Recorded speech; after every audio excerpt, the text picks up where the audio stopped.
Fear on the Blue Glow Screen by Michael Summers. Long before I ever drew my first breath, before I was even a flicker in the back of her mind, my mother spent her nights bathed in the pale bluish glow of a black and white television. The house would be still, the neighborhood asleep, and there she'd sit, alone in the light, while strange voices came whispering out of the dark. Lights out, tales of tomorrow, suspense, the veil.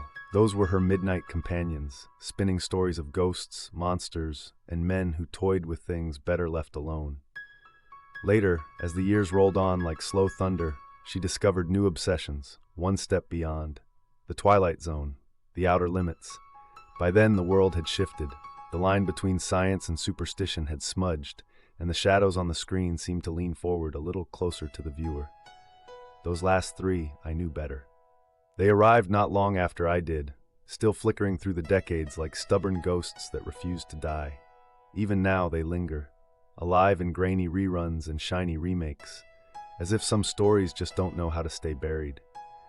But before television ever cast its ghostly glow across her face, my mother had already been keeping company with the voices that drifted from a wooden radio, warm, humming, and alive like a heartbeat in the dark. She'd lean close, elbows on the kitchen table or lying in bed with the lights out, letting those stories seep into her bones. The Shadow, Inner Sanctum Mysteries, The Mysterious Traveler, Dimension X, X-1. The names alone still carry a chill, like whispers through a cracked door.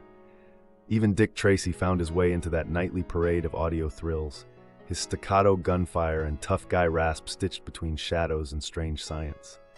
For her, those weren't just programs. They were portals. Half an hour at a time, she'd step out of the ordinary world and into the darker streets where heroes and monsters breathed the same fog. To say that my own hunger for the things that live in the dark was influenced by my mother's love of the genre is putting it mildly. It wasn't influence, it was inheritance. Something passed down not just through blood, but through midnight whispers and glowing screens. Like a baby at the breast, I drank it in greedily. Radio voices, television ghosts that crackle and hiss from worlds just beyond reach. My mother offered it all with a smile, proud that her boy was leaning in close, wide-eyed and hungry for shadows. She fed me stories thick with fog and fear, with cold hands reaching from other dimensions, with voices that sounded far too human to be human at all, and I loved every drop of it. Looking back now, I sometimes wonder if she knew what she was feeding me. If she understood that once the darkness gets its hooks in, it never really lets go. I took those shows to heart the way some folks hold on to lost lovers, secret companions whispering to me in the dead hours when the rest of the world's asleep. They weren't just entertainment. They were guides, leading me by the hand through the twisting corridors of the horror spectrum, from creaking attic floors to the black, starless void beyond. When I grew up, that hunger didn't fade, it sharpened. I devoured every film, every late-night creature feature, every threadbare sci-fi rerun and blood-slick horror flick I could find. I took them in the way a starving man takes bread, with both hands and no shame.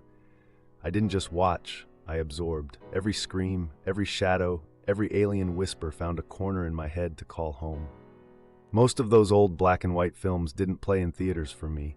They came through the good old boob tube, the rabbit ears twisted toward the ceiling like they were praying for signal.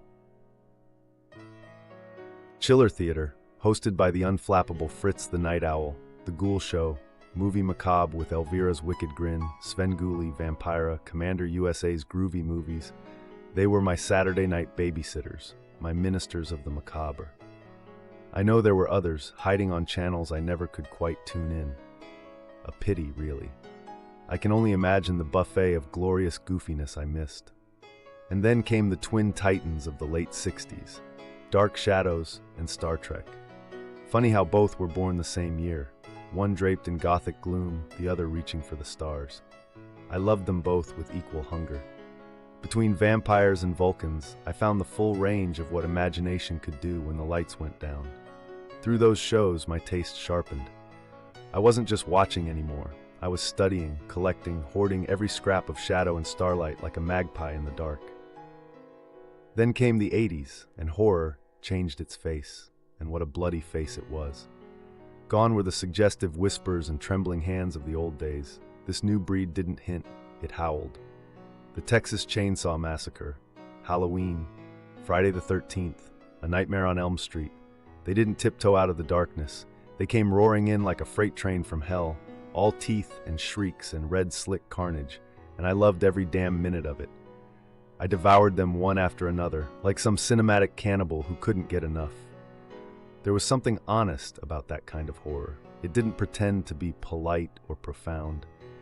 It just wanted to scare the living hell out of you, and by God, it did. I remember taking my mother to see Dawn of the Dead. She walked out pale as wax, her lips drawn tight, saying she never wanted to see another movie like that again. Me? I laughed all the way home. That's when I realized my sweet spooky mother, the woman who'd fed me ghost stories before I could spell my own name, had created a monster. A monster with a taste for splatter and screams. Even now, there are nights when I'll dig one up from the graveyard of some streaming service, dim the lights, and let the screams roll through the room like a familiar hymn. When the credits fade and the blood dries, I crawl into my sepulcher, my cozy little coffin of blankets, and drift into a good, dreamless sleep. The kind the dead must envy. But it's always that big blue glow, that cool, ghostly light spilling from my wall-mounted 57-inch screen that calls to me. It's an old friend whispering from the dark. Hey, want to watch something spooky? It's October, you know. Time to get your freak on. And me? I never say no. I queue up the old familiars. Disney's The Legend of Sleepy Hollow, Bradbury's The Halloween Tree, and yes, even It's the Great Pumpkin, Charlie Brown. Laugh if you want, but those aren't just cartoons, they're rituals. A yearly seance for the kid I used to be, sitting cross-legged on the carpet, candy wrappers stuck to my fingers, heart pounding at the first notes of spooky music. Of course, I don't stop there. I dive headfirst into the darker stuff too. Carpenter's Halloween I and II, Burton's Sleepy Hollow, and a rotating graveyard of horrors, both classic and new. Thanks to streaming, my living room's become a private theater of the damned, and I wouldn't have it any other way. The Fright Fest never ends.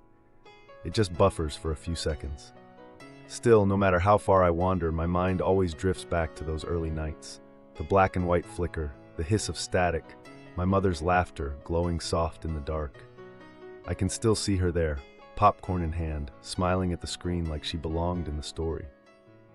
And sometimes, when the house is quiet and that blue light spills across the floor just right, I whisper into the dark, "Thanks, Mom, for not letting me grow up normal."